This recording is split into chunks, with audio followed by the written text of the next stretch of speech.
I don't know if it's the humid weather why I'm sweating so much, or because of this part 3 of the renovations videos I'm doing.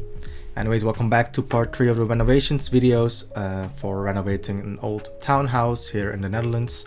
In this part 3, as you can assume, because it took 5 months to actually work on this video, it was the most stressful I think it was of the entire renovations, and partially also because we really pushed the boundaries by doing a lot of things on our own, and whereas the part 1 and part 2 were more done by the contractors. So let's jump right into it, and I hope you enjoy this video. So we're starting with moving. In the last part 2 of the video we were busy with painting the entire house, so we wanted to finally move all of the boxes that we had. This is from my old apartment, and move it all to the new place.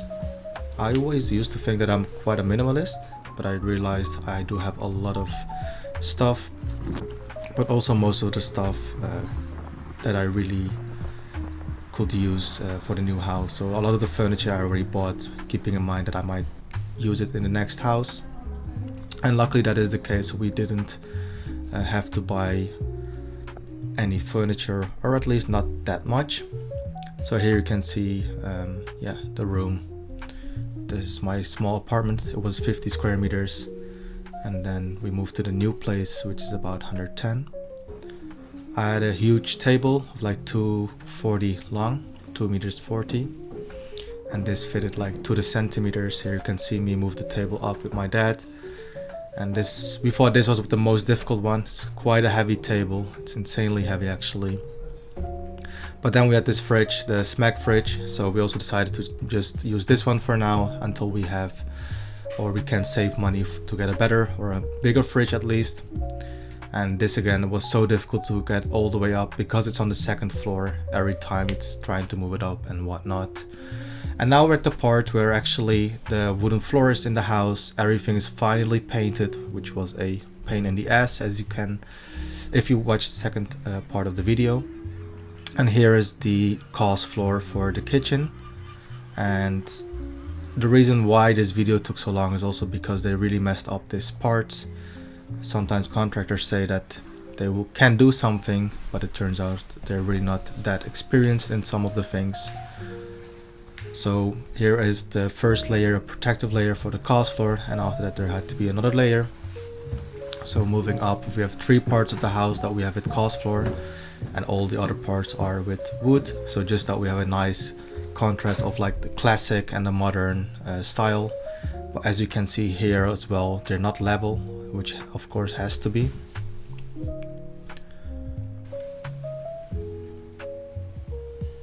So here you can see that we're moving in with all the boxes. It looks still quite empty. And this is how the apartment looks, so without the kitchen, but the cast floor is there, the wooden floor, and it's starting to become less of a construction site.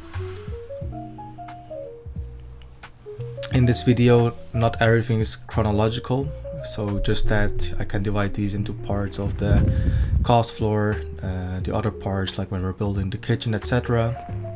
And I think that's also immediately one of the things to keep in mind when you're doing renovations in a house. Nothing is going to be on time and structured, and it's not like let me first do this and then do the second thing. It's all going to be like a bit of this, a bit of that. So here's the cast floor in the bathroom.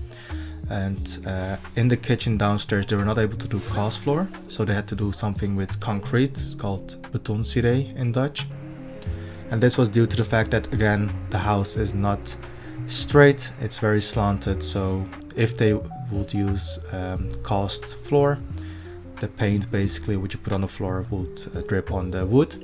And here you can see that they're actually fixing some of the concrete and had to add another layer. So this process took way too long. They messed it up the first time, but the result I think is really nice. You can see the final result, which really reflects the color of the wood as well. So we're super happy with the final result. And yeah, it took a lot of stress and going back and forth with the contractors and really making sure the cast floor is aligned both in level and color with the rest of the wooden floor.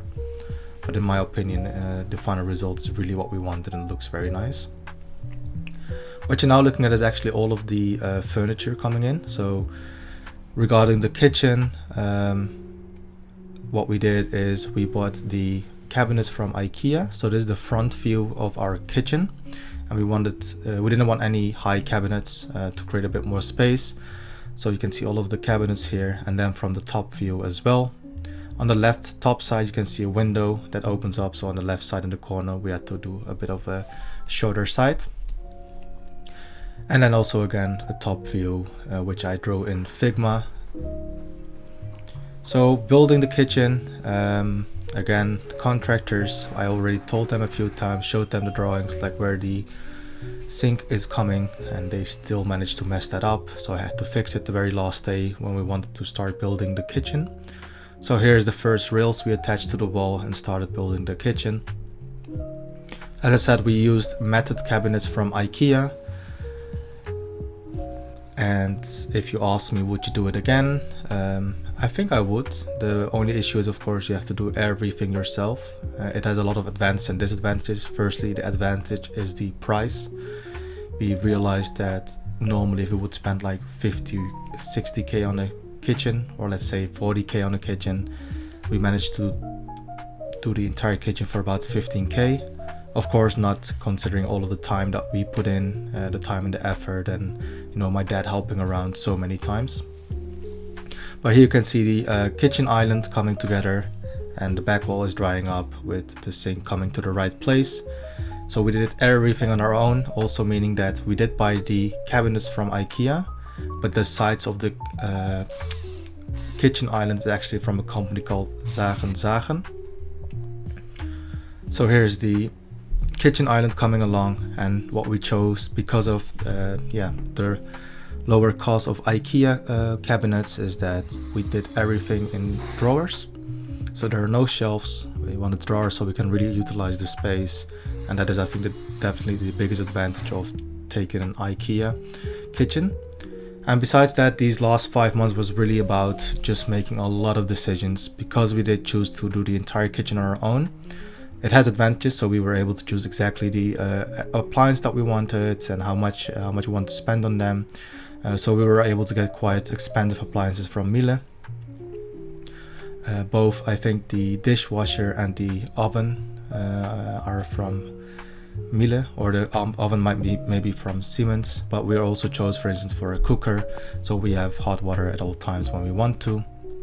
And of course, using ChatGPT in case we don't know what to do, or we want to make sure how to add the appliance to the cabinets. All over, I would say it was quite an easy job if you put time and effort in it. So here you can also see the back of the cabinets that arrived. That is again from a different company. So the kitchen islands fronts are from Zagenzagen, whereas these wooden ones are from K14. They're based in Delft, but they have locations all over the Netherlands.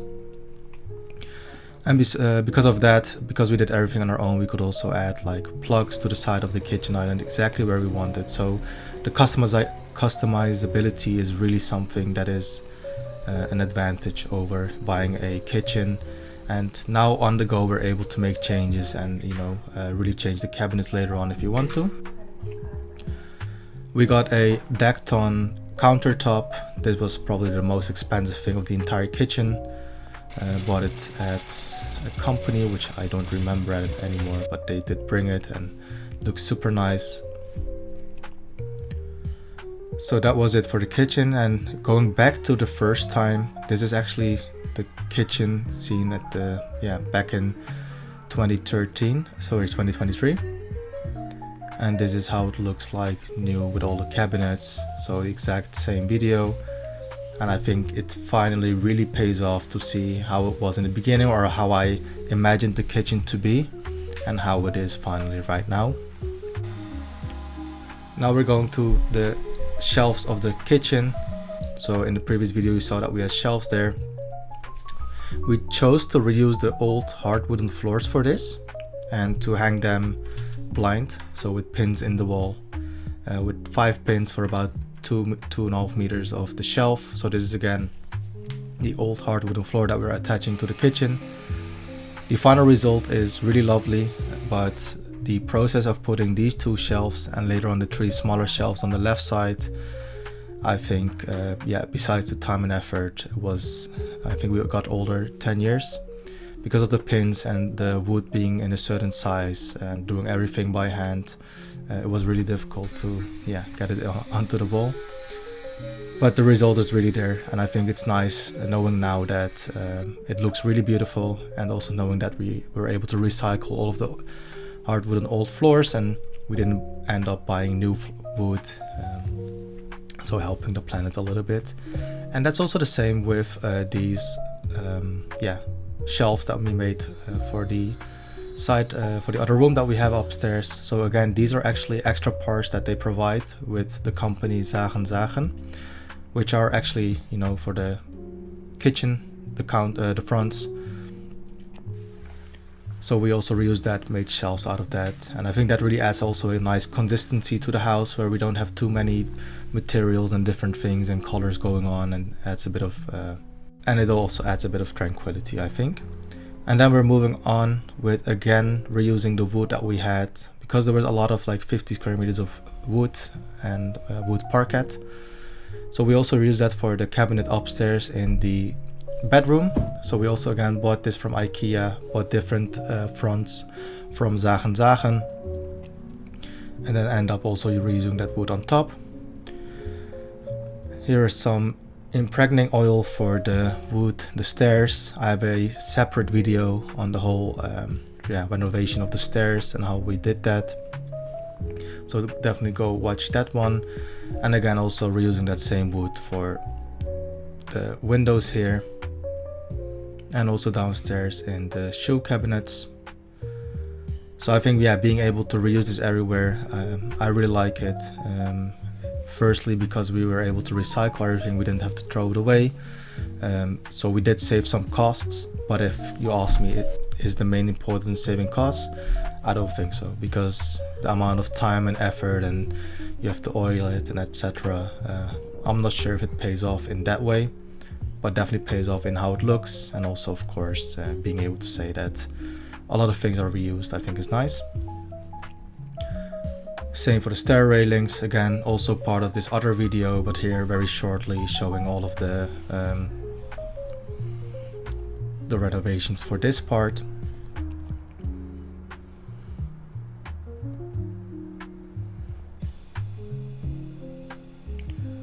And then here is the kitchen. We finally also found lights that we thought fitted nice into the kitchen, with the same arch that we have all over the place. Added some plants and hanged some plants to the wall. And then moving on to the terrace outside. So also this one, the previous owner really didn't, let's say he didn't look at the house at all. So we had to fix all of that. The water was not going away. So we had to get rid of all of the wood, or even if I say we, I mostly mean my dad. So he did most of the terrace actually, and we bought some new wooden parquet, and got rid of all of the water, made sure it's all clean. There was some rotten wood, so we also fixed all of that. So here's the part where it was still in construction, and then finally how it looks afterwards. And we also made a table from the old wood, which you were seeing there. So in part 3, you see how we moved from my old apartment to the new place, how we got the cast floor done, then adding the kitchen and building the entire kitchen and choosing the appliances, and then also making sure to reuse every wood that we have for any kind of wooden elements in the house, and also fixing the terrace. Before I end this video, I'm going to show you the before and the end, so let's jump into that part now. So this is again the video shot in August 2023, where the bathroom had black tiles. We didn't change anything else, but we did add posters in the hallway, and of course have the sand colored cast floor in the bathroom, which I think adds more warmth to it. And then again you can see the stairs with the carpet, which I think it looked really terrible, and then the new one where we have first the cast floor and then the wooden stairs. Also seeing this, so as you see, the first time when we bought the house, it got this kitchen, and we took out the wall on the right side, so it gives so much more light, as can be seen here. And I think also going from this white kitchen to wood and this salmon colored kitchen island, adds a bit more warmth to it. Also here you can see the difference again. We still have a wooden floor, but yeah, I think the difference can be seen with all of the plants I think that we added. So here's two.